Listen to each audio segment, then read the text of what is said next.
Bonsoir à tous.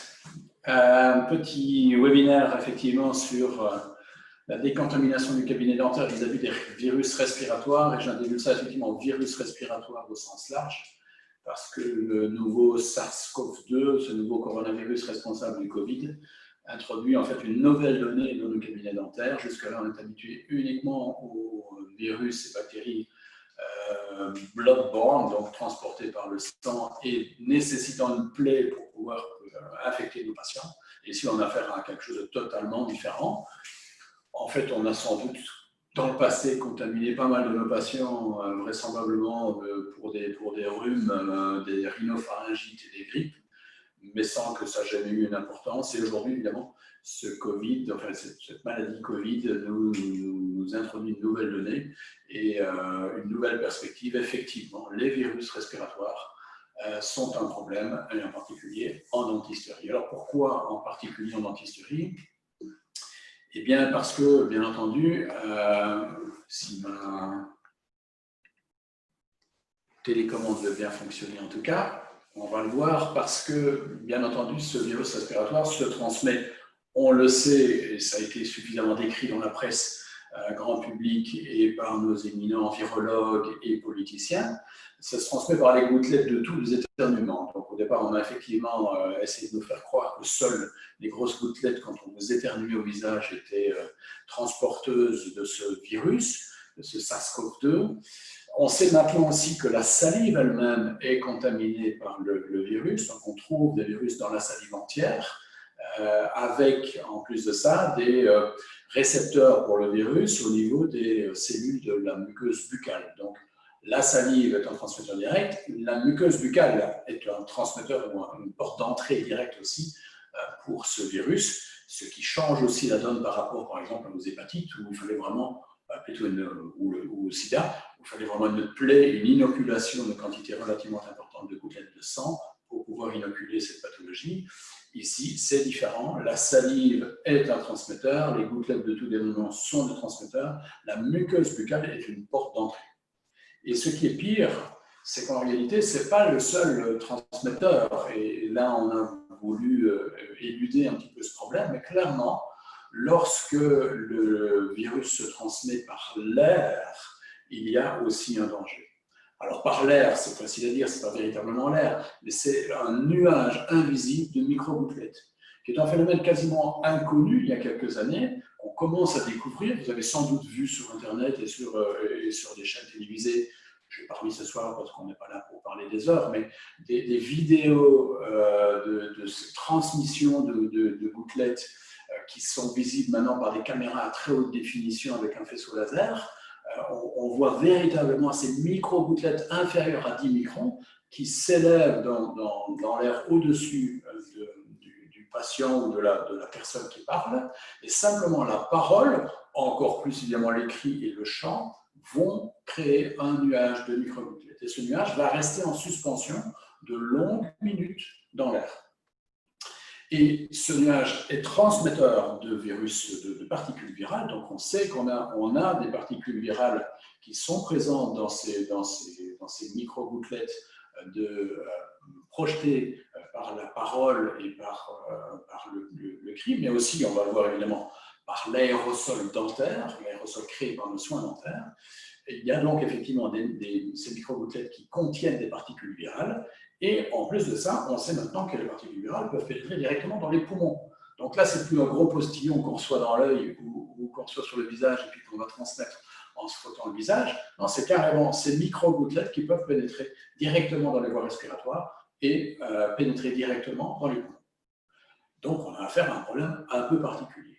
Alors, c'est sans doute déjà le cas pour les rhumes, c'est sans doute déjà le cas pour la grippe. Le problème, c'est qu'ici, évidemment, le Covid, c'est autre chose. Le Covid, c'est une pathologie qui est beaucoup plus régulièrement mortelle, en tout cas mortelle, sur des patients qui ne seraient pas morts normalement de la grippe.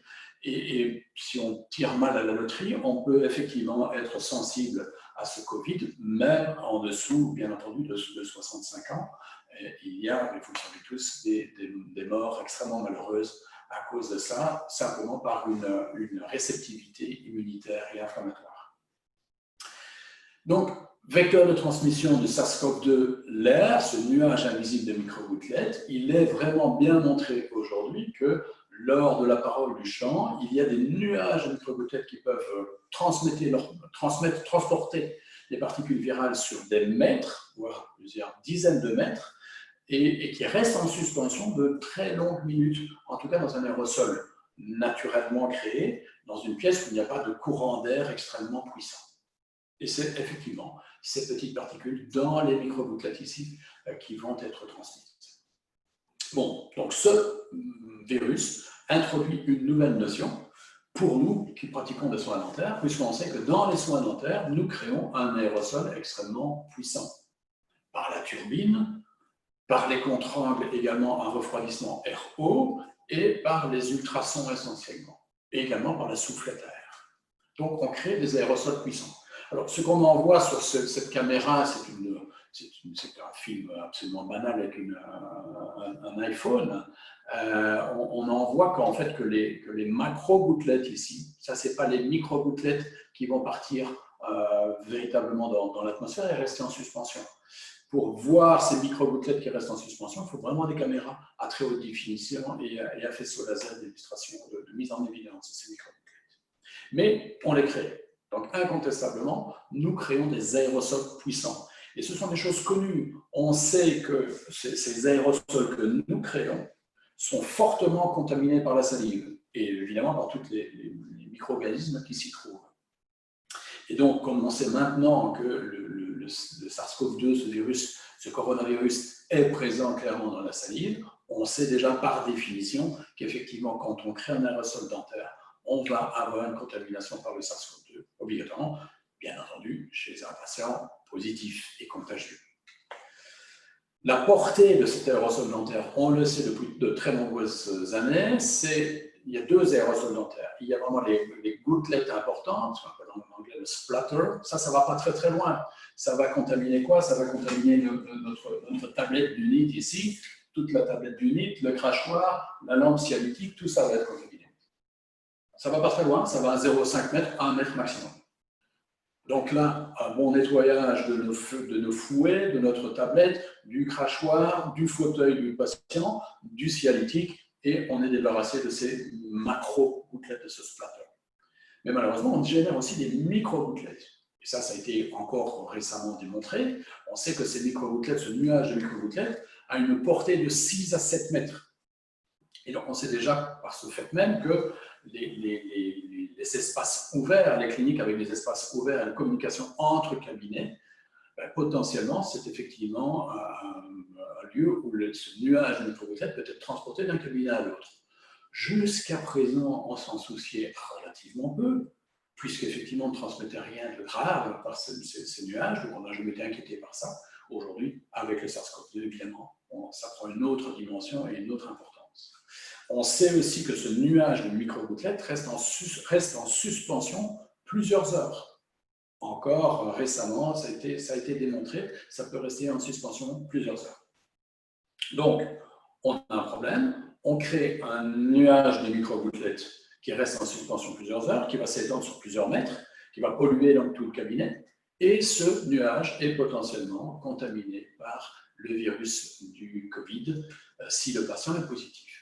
Donc, il faut bien réaliser que dans notre aérosol aussi, il y a les gouttelettes supérieures à 50 microns qui vont retomber directement sur la tablette du unit. Et puis, il y a ces micro-gouttelettes inférieures à 10 microns qui vont partir en suspension, rester en suspension potentiellement plusieurs heures et avoir une portée éventuellement, si le cabinet est ouvert, par exemple, ça peut voyager dans tous les couloirs, ça peut rester en suspension et s'étendre en suspension sur plusieurs mètres. Donc voilà, on crée un enclavement, un nuage persistant de microgouttelettes, potentiellement contaminé par le virus du Covid si le patient est positif pour le SARS-CoV-2. Cet air est donc potentiellement infectieux, et cet air, les microgouttelettes qui s'y trouvent, vont progressivement, les microgouttelettes qui s'y trouvent, vont progressivement redescendre et polluer potentiellement toutes les surfaces. Alors, à ce moment-là, plus seulement la tablette du unit qui est devant le patient, mais également potentiellement toutes les surfaces qui se trouvent là derrière. Donc, on va polluer l'ensemble du cabinet dentaire, toutes les surfaces. Non seulement les surfaces directement devant le patient, mais toutes les surfaces. Donc, si le plan de travail est encombré de matériel et de machinerie et de produits, potentiellement, on va contaminer tout ça. Il faudrait désinfecter tout ça. Si dans le même lieu, nous avons un bureau administratif avec ordinateur et compagnie, tout ça est potentiellement contaminable. Donc, il va falloir effectivement envisager cette possibilité. Autre chose, c'est que potentiellement, bien entendu, après redescendre de ces micro-gouttelettes, le sol peut également se contaminer. Donc, immanquablement, on est face à un problème nouveau. On a, enfin, pas nouveau, en fait, ça s'est toujours produit, sauf que ça s'est toujours produit avec des virus, voire des bactéries assez inoffensives. On transmettait très peu de choses de cette manière-là. Donc, on s'en est toujours très peu soucié. Aujourd'hui, c'est un problème réel. Parce qu'on va se poser l'autre question, c'est quelle est la survie de ce virus SARS-CoV-2 sur toutes ces surfaces et dans l'air? Alors, on pourrait dire, ok, c'est pas grave. C'est un peu comme le virus de sida, dès qu'il est sec sur une surface, il va survivre très peu de temps. Mais malheureusement, ce n'est pas le cas. Malheureusement, on sait que, effectivement, sur les surfaces, le virus peut survivre 2 à 3 jours, sur la surface dure en tout cas. Si c'est sur du carton, du papier, c'est moins longtemps parce que ça sèche plus vite. Sur une surface dure, plastique dur et métal, c'est 2 à 3 jours. Et dans l'aérosol, dans l'air, c'est 3 heures. Ça veut dire que cet aérosol qui reste en suspension de très longues minutes, voire plusieurs heures dans notre cabinet dentaire, avec le virus qui reste vivant dedans pendant plusieurs heures, que fait le patient suivant qui va rentrer dans le cabinet? Eh bien, potentiellement, cet air, ce nuage de particules est infectant pour le patient suivant. Alors aujourd'hui, c'est avec le SARS-CoV-2 parce que ça nous fait prendre conscience de cette nouvelle dimension de la gestion de l'asepsie dans nos cabinets dentaires, mais c'est pour tous les virus respiratoires et peut-être demain pour d'autres virus. Enfin, on croise les doigts, on espère que non, mais bien entendu, on peut vraiment craindre, et beaucoup d'informations vont dans ce sens-là, que dans le futur, on se trouve face à de nouveaux virus du même type qui seraient potentiellement dangereux. Alors, on doit ajouter à ça le fait que dire, oui, mais c'est pas grave, si notre patient est positif pour le Covid, on le sait et on ne soigne pas. Voilà. C'est tout à fait légitime. Si on sait que le patient est malade, évidemment, on va le laisser tranquillement au lit et on ne va pas prendre de risques et on ne va pas le soigner, c'est sûr. Mais malheureusement, 15 à 30% des patients sont non symptomatiques. 0 symptôme ou pré-symptôme. Donc, 15 à 30% des patients ne font jamais de symptômes, mais pourtant ils sont contagieux. Alors peut-être un peu moins contagieux que ceux qui sont en pleine crise hyper symptomatique, mais pas tellement moins. Donc il y a plusieurs publications qui montrent aujourd'hui que ces patients-là aussi sont infectieux.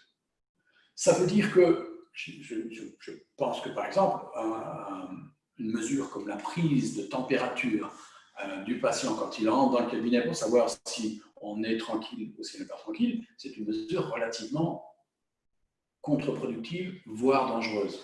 Donc je ne l'applique pas du tout. Donc on a 15 à 30% des patients qui sont sans symptômes, et encore il y a une publication récente dans une ville italienne qui montre 40%. Ben non, il y a des variations. Mais en tout cas, c'est un grand nombre de patients qui ne font pas de symptômes et ils sont pourtant contagieux. S'ils présentent des symptômes, en fait, ils ne présentent pas tout de suite des symptômes. Ils sont contagieux 5 à 7 jours avant. Et c'est même pendant cette toute première période d'infection qu'ils sont les plus contagieux. Donc c'est même avant de développer les symptômes, c'est le tout premier jour que la charge virale est la plus élevée. Et donc, immanquablement, on est face à un problème. Puisque ces patients-là, ben, s'ils ne présentent pas de symptômes parce qu'ils n'en présenteront jamais, ou bien parce qu'ils sont avant leur phase symptomatique, eh bien ces patients sont clairement contagieux. Donc, aucun patient n'est à risque zéro, même celui auquel on prend la température et qui n'a pas de température, bien entendu. Donc, pour moi, de mon point de vue, prendre la température de patient, alors que ce soit dans les aéroports ou dans nos cabinets dentaires, c'est une mesure relativement, moi je la qualifie, je suis peut-être un peu dur, je la qualifie un peu de stupide. ça ne sert à rien et c'est même potentiellement dangereux parce qu'évidemment, quand on voit que le patient n'a pas de température, on risque de relâcher la prise de précaution par après et donc en fait, finalement faire courir plus de risques à l'ensemble de la clinique si on applique cette mesure. Donc, de mon point de vue, tout patient doit être considéré comme un patient à risque, qu'il ait des symptômes ou qu'il n'ait aucun symptôme. C'est exactement comme dans le passé pour le sida, exactement la même démarche. On doit appliquer des techniques d'asepsie qui soient valables pour tout patient, même s'il est positif pour le virus. Quelles sont nos solutions? Nos solutions, c'est évidemment d'améliorer l'architecture, l'aménagement du cabinet. Donc, comme on l'a vu tout à l'heure, effectivement, des structures ouvertes, c'est un peu un problème. Tant que ce n'était que le grippe ou la grippe ou le rhume, ça ne posait pas grand problème. Effectivement, ce nuage qui potentiellement s'étend sur 6 ou 7 mètres autour de nous, si on est dans des structures ouvertes, c'est particulièrement problématique pour les écoles dentaires. Par exemple, aujourd'hui, quasiment toutes les écoles dentaires du monde sont des structures ouvertes. Si on est dans une structure ouverte, on fait voyager potentiellement ce nuage de microgouttelettes potentiellement infecté partout dans les cliniques. Donc les structures ouvertes, non, on ne peut plus. Il faut cloisonner, obligatoirement. Ça ne suffit peut-être pas de cloisonner, parce que comme je disais tout à l'heure, immanquablement, dès qu'on a ce genre de structure avec des plans de travail complètement encombrés, jusqu'à présent, on se disait, c'est pas grave, c'est derrière nous, c'est derrière le patient. Or, le splatter, les gouttelettes, elles vont devant, donc c'est pas grave. On ne va pas polluer tout ça. Eh bien, il faut se détromper. Effectivement, le nuage s'en va partout.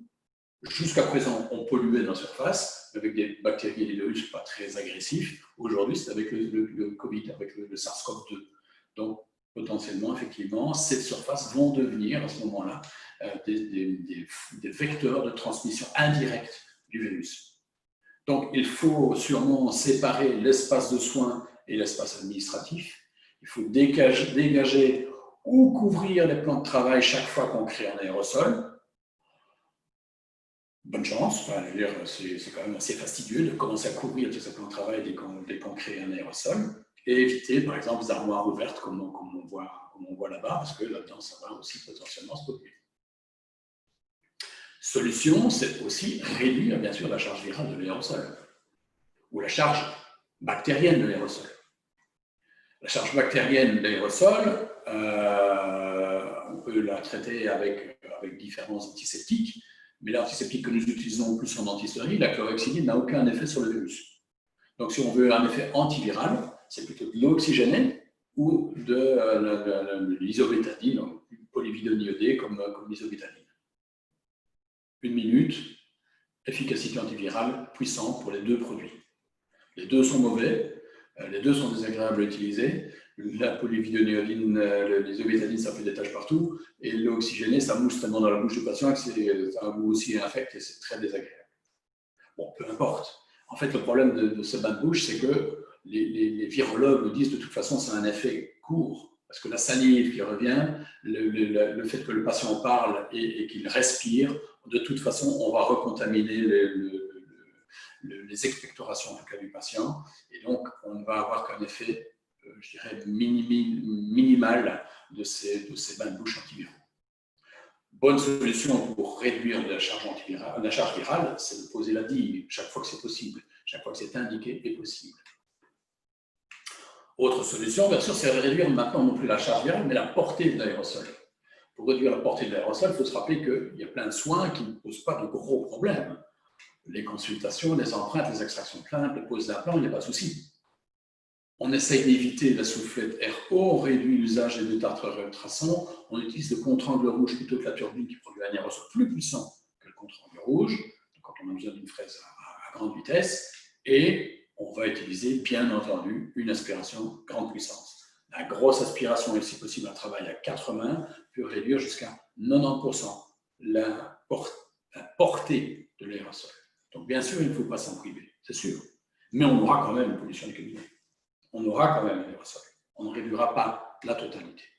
Bien sûr, on peut utiliser des ustensiles annexes, donc des aspirations supplémentaires. C'est une bonne mesure, mais ça ne va pas stopper toute contamination du cabinet, c'est une certitude. Réduire la contamination de l'air, une fois qu'elle a été, que l'atmosphère du cabinet a été polluée. En réalité, les seules recommandations officielles en Belgique, aujourd'hui, c'est ouvrir la fenêtre. Ouvrir la fenêtre, aérer et attendre. Attendre combien de temps et pour quelle efficacité? Ça, c'est le grand mystère. Est-ce qu'on a du vent à l'extérieur? Est-ce qu'on a une ou deux fenêtres? Est-ce qu'on a une fenêtre sur une façade et une fenêtre sur l'autre façade où on va pouvoir avoir un courant d'air? Ou est-ce que c'est deux fenêtres sur la même façade, sur le même mur? Ça ne donne pas du tout le même effet, bien entendu. Si vous avez une fenêtre devant, une fenêtre derrière, effectivement, ça va voyager plus facilement. Donc, c'est extrêmement compliqué de connaître, d'une part, le temps d'action nécessaire et d'autre part, l'efficacité. L'efficacité, elle ne sera jamais à 100%. On ne peut pas imaginer qu'on va totalement éliminer cet aérosol. Enfin, si, au bout d'une heure et demie, 2 heures, c'est sûr, on y arrivera. Mais ça nous fait perdre un temps de fou, bien entendu. Et ça, la problématique maintenant, c'est la rentabilité économique, bien sûr, qui va être impactée lourdement par ce virus. Réduire la contamination de l'air, c'est aussi utiliser des filtrations peut-être forcées, donc des ventilations forcées de la pièce, avec soit des filtres EPA, soit des lampes à UV. Et ces lampes à UV, c'est prouvé, c'est super prouvé. Les lampes à UV sur les virus et sur le virus SARS-CoV-1 jusqu'à présent, c'était très très bien montré par le CoV-2 et le CoV-1. L'UV, l'UVC a un effet puissant de décontamination. La problématique, c'est qu'effectivement, les meilleurs systèmes à lampe UV, filtre plus lampe UV, peuvent vous faire sortir un air stérile du ventilateur. OK, mais cet air stérile va se remélanger et va faire un brassage avec l'air pollué du cabinet. Et donc, en réalité, aucun de ces systèmes-là n'a une efficacité totale et immédiate. Une efficacité immédiate, non, c'est d'office, même pour les meilleurs systèmes à UV, c'est 15 à 30 minutes. Avant qu'on ait une réduction significative de pollution du cabinet. Ce qui sort de l'appareil, effectivement, est très propre, mais par contre, l'air du cabinet, c'est une autre histoire. Le brassage va faire que ça va se remélanger. Il faut que l'entièreté de l'air passe plusieurs fois dans la machine avant qu'on ait un effet total. Alors attention, bien sûr, dans les appareils existants, il y a des appareils d'efficacité très variable. Ce n'est pas parce qu'il y a une petite lampe bleutée à l'intérieur de l'appareil que c'est vraiment efficace. Et très peu ont une efficacité vraiment prouvée avec des publications. Aucun de ces systèmes ne traite les surfaces ni le sol, bien sûr. C'est seulement l'air. Donc votre nuage qui s'est envolé derrière vous, derrière le patient qui était pollué les surfaces derrière, bien entendu, ces systèmes-là ne vont pas traiter les surfaces, ni devant le patient, ni derrière le patient. Et encore moins le sol. Réduire la contamination des surfaces, ça peut être aussi pulvériser des antiseptiques, mais c'est un temps d'action extrêmement long. Une désinfection, alors on parle des surfaces ici, évidemment, on n'est plus dans l'air, c'est la désinfection des surfaces. On a ces pulvérisations d'antiseptiques, d'H2O2 comme le Lacospray, c'est un temps d'action très long. Il faut une bonne heure avant qu'on ait une efficacité dans le cabinet. C'est juste ingérable entre deux patients. Donc on ne résout pas du tout le problème. Ça ne traite pas non plus l'atmosphère de manière efficace. On ne peut pas avoir de personnel dans la pièce à ce moment-là non plus. Et il y a la désinfection, bien sûr, manuelle des surfaces. Bien sûr, de toute façon, on va la faire. En tout cas, une certaine décontamination des surfaces. Mais là, il faut établir une checklist extrêmement rigoureuse et ça va prendre un temps très, très long. Donc, c'est énormément de temps de ressources en personnel pour nettoyer ces surfaces. Et en même temps, en plus, il faut que ce personnel accepte de passer sa vie à nettoyer. C'est nécessaire de nettoyer, mais les assistants dentaires, effectivement, parfois ont envie de faire autre chose.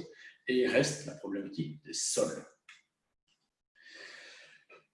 Si on regarde ce dont on dispose aujourd'hui, on a un gros souci. Soit on ne fait rien, on fait comme d'habitude. Donc, on nettoie simplement. Donc, quand je dis le protocole actuel, c'est juste nettoyer les surfaces devant le patient, nettoyer le crochat, nettoyer le cialytique, nettoyer la tétière du fauteuil et au revoir monsieur, au suivant.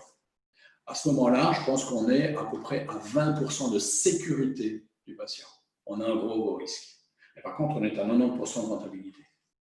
Si par contre, on fait de l'aération ou de l'aération ventilée avec des UV, on peut augmenter la sécurité jusqu'à 60, peut-être 75, 75%. avec peut-être une rentabilité économique d'environ 60%, puisqu'on va quand même attendre un quart d'heure, 20 minutes entre chaque patient. Donc, ça réduit quand même significativement la rentabilité économique. Et puis, il y a peut-être d'autres systèmes. Et d'autres systèmes, c'est les UVC.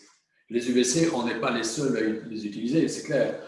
Les UVC pour des infections hospitalières, comme vous voyez ici, ça existe déjà, mais c'est des colonnes énormes, évidemment. Il y a des robots très puissants avec une grosse irradiance pour UVC qui existent déjà. Et l'efficacité des UVC contre les virus est clairement démontrée depuis très longtemps.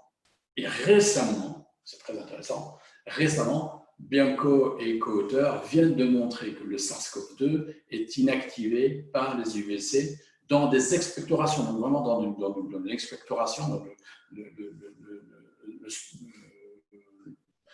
le crachat et les expectorations pulmonaires, donc sont bien enrobés dans beaucoup de choses, hein, dans beaucoup de protéines, et pourtant là, le SARS-CoV-2 est inactivé par les UVC.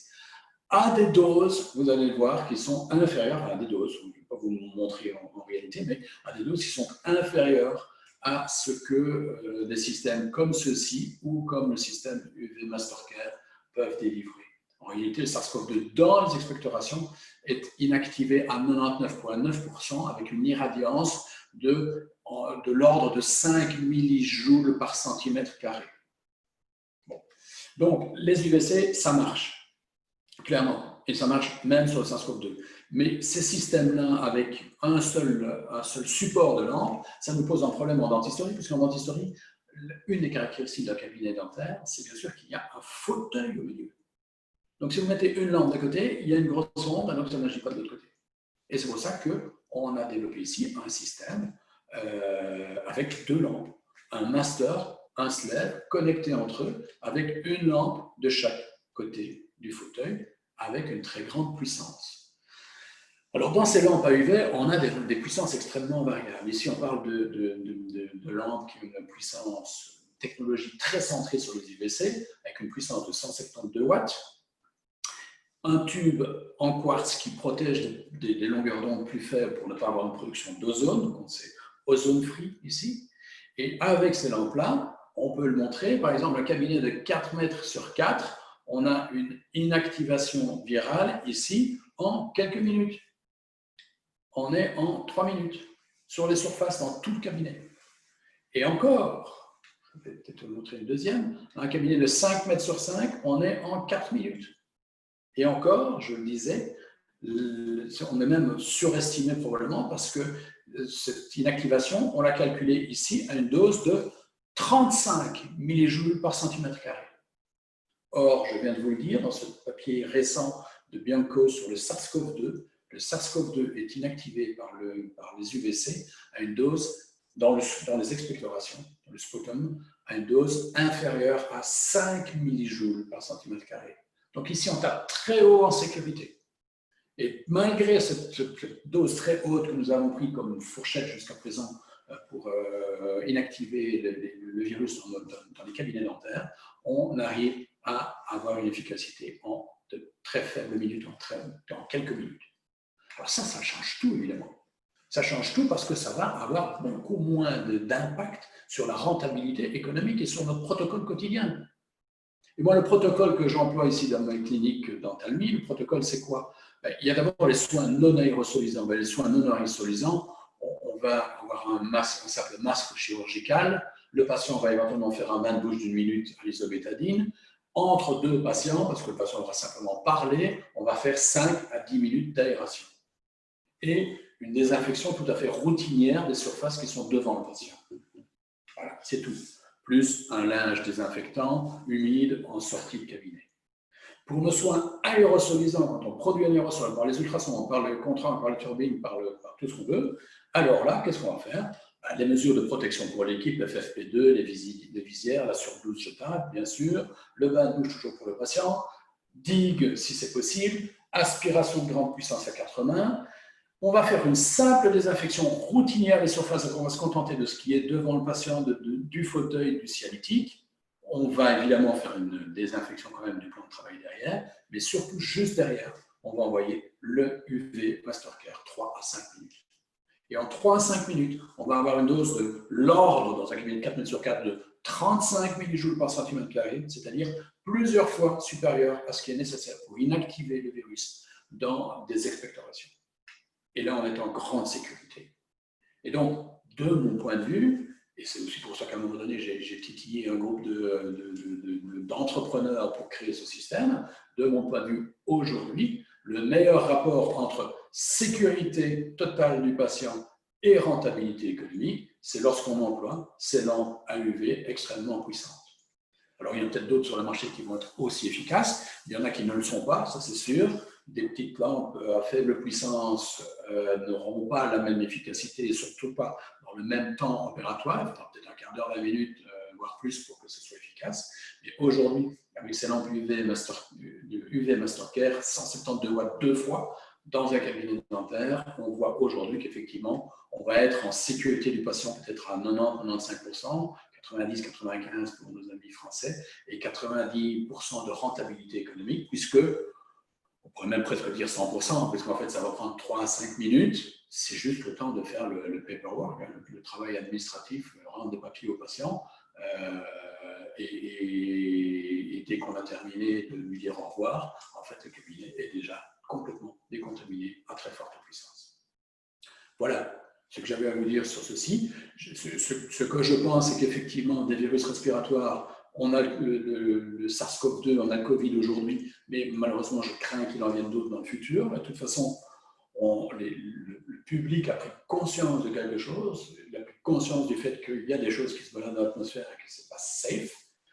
Donc, oui, dans le cabinet dentaire, ils sont bouche grande ouverte, donc immanquablement, ils peuvent avoir peur. Donc, les gens ont pris conscience de ça, nous avons pris conscience de ça. Et moi, j'ai pris conscience d'une chose, c'est qu'effectivement, avec les mesures dont on dispose aujourd'hui, on ne peut pas assurer une sécurité totale du patient, avec juste les ventilations et les aérations, tout en ayant une rentabilité économique correcte. Et aujourd'hui, je suis persuadé qu'effectivement, c'est des UVC à très forte puissance qui vont permettre d'avoir et le plus haut degré de sécurité et la meilleure rentabilité économique. Voilà, je vous remercie pour votre attention d'abord. Et bien entendu, les questions sont ouvertes dans le question and answer, le Q&A, vous pouvez, ou dans le chat, vous pouvez poser toutes les questions que vous voulez. J'imagine qu'il y en a déjà et que Stéphane va me les communiquer. Tout à fait. Donc, on a des questions assez récurrentes sur les preuves de l'efficacité du produit et les preuves scientifiques de l'efficacité du produit sur la biologie. Alors, aujourd'hui, c'est encore malheureusement impossible. En tout cas, j'ai fait jusqu'à présent pas mal d'efforts auprès des structures universitaires à Liège pour être capable de tester ce système directement sur du SARS-CoV-2. C'est un peu compliqué aujourd'hui, hein, donc ça ne se manipule pas comme ça, comme on veut, dans des boîtes de pétri, comme on le veut, donc ça reste encore très très compliqué. Donc aujourd'hui, ce que nous avons comme preuve, c'est, je ne crois pas que ce soit déjà publié sur le site, c'est toute une série de mesures par un laboratoire certifié de l'irradiance produite en un certain temps à une certaine distance. Donc il faut savoir que les UVC ont ce site particulier, malheureusement, que leur efficacité diminue avec le carré de la distance. Donc, que ce soit notre système ou un autre, la puissance d'efficacité est 10 fois moindre à 1 mètre qu'à 1 mètre. 10 fois plus faible à 2 mètres qu'à 1 mètre. Et donc, à 2 mètres, il faut beaucoup plus de temps. Donc, ça veut dire qu'une lampe située juste au-dessus de votre porte d'entrée ou au plafond, un petit tube à faible puissance n'aura juste quasiment aucun effet, ou un effet très très faible. Donc, ce que nous avons aujourd'hui comme preuve, et ça va bientôt être publié sur le site, c'est vraiment l'irradiance de nos tubes à 1 mètre, à 2 mètres, en 1 minute, 2 minutes, 3 minutes, 4 minutes, 5 minutes. Et en parallèle, on va pouvoir publier maintenant la sensibilité du virus, l'inactivation du virus à 99,9 ou à 99,99% par les UVC, puisque ça vient d'être publié. Et aujourd'hui, on est obligé de travailler dans cette corrélation-là. Mais il ne faut pas non plus s'inquiéter.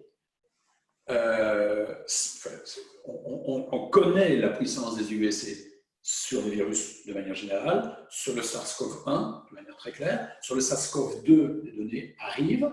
Donc d'un côté, on connaît ça, de l'autre côté, on connaît l'irradiance produite par notre device, par notre système. Et enfin, il ne faut pas se faire d'illusions. Est-ce que vous avez vu, vous, des mesures d'efficacité microbiologique du fait d'ouvrir la fenêtre, du fait de faire fonctionner un système de ventilation avec des filtres EPA? Est-ce que ça vous a mesuré la décontamination de l'atmosphère ou des surfaces du cabinet? Non. Et sur les surfaces, de toute façon, il n'y a aucun effet. Mais même dans l'atmosphère, il n'y a aucune preuve d'efficacité. Il y a une preuve d'efficacité dans ce qui sort de l'appareil, mais pas dans le brassage de votre cabinet, dans les poches d'air qui sont derrière votre fauteuil et qui ne sont jamais traités par ces systèmes de ventilation. Donc je pense qu'il n'y a effectivement pas de preuve absolue aujourd'hui microbiologique, mais c'est probablement le meilleur niveau de preuve de tous les systèmes existants. Alors, on a une autre question par rapport à la fragilité de l'appareil. Donc, un utilisateur existant, Denis Doublet, qui dit que c'est fragile comme déplacement. Est-ce qu'on étudie une position fixe au mur ou au plafond? Alors, oui. La réponse est oui. Alors, je ne pense pas que ce soit si fragile. Moi, je l'utilise depuis quand même dans ma clinique depuis un bon bout de temps. On n'a vraiment aucun souci. Ceci dit, l'équipe travaille dur pour en permanence améliorer le système. Et de toute façon, le système, le SAV, le service après-vente, est là et réglera tout problème éventuel. Mais oui, on travaille à un système fixe au plafond ou au mur, avec cette détail près que, effectivement, comme je disais, si c'est fixé au plafond, la distance va être beaucoup plus grande que quand vous mettez votre lampe à côté du fauteuil. Et comme le carré de la distance est important dans la diminution d'efficacité du système, ce n'est pas si simple que ça, il faut des systèmes très puissants. Bon. Ceci dit, le jour où j'ai téléphoné à un très bon ami qui s'appelle Pierre Lorest pour lui dire « Pierre, j'ai un problème en dentisterie, il faut qu'on trouve une solution ensemble », mon idée, c'était d'avoir une boule au plafond, hop, on sort du cabinet, on pousse sur un bouton et les tubes UV se déploient comme un sapin de Noël à l'envers pour décontaminer le cabinet. Cette idée reste valable et on travaille sur l'idée. On en a encore parlé avec Pierre hier. Voilà, c'est tout ce qu'on a. Et je tiens juste à dire que vous pouvez continuer à poster des questions jusqu'à la fin de l'heure et qu'on y répondra individuellement de toute façon. Eh bien, merci beaucoup pour votre attention. Je vous souhaite une excellente soirée et une excellente pratique dentaire dans le futur, en toute sécurité, en toute rentabilité économique. Merci beaucoup.